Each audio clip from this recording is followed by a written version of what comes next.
మీరు జ్ఞానదంతాలని చెప్పేసి అన్నారు. సో అవి ఎప్పుడు వస్తాయి అంటారు? జ్ఞానదంతం అంటే ఏంటంటే మనకి బ్యాక్ సైడ్, మనకి నోట్లో బ్యాక్ సైడ్, అది పైన కావచ్చు కింద కావచ్చు, 3 పెద్ద టీత్ ఉంటాయి.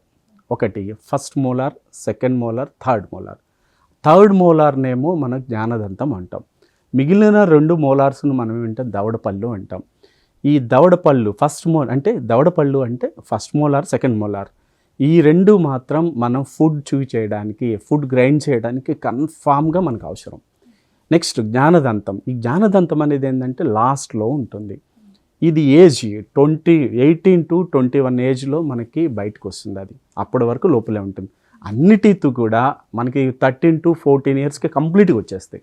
కానీ జ్ఞానదంతం మాత్రం రావడానికి 21 ఇయర్స్ వరకు మనం వెయిట్ చేయాల్సి వస్తుంది. అది ఏమవుతుంది, జ్ఞానదంతం ఏమవుతుంది, అన్నీ బాగానే ఉంటాయి. ఆ లాస్ట్లో ఆ కార్నర్లో స్పేస్ సరిగా లేకపోవడం వల్ల కొంతమందికి ఏమవుతుంది, సగం లోపలే ఉంటుంది, సగం బయటకు వస్తుంది. కొంతమందికి ఏమో క్రాస్గా ఇలా పడుకొని కూడా ఉండొచ్చు.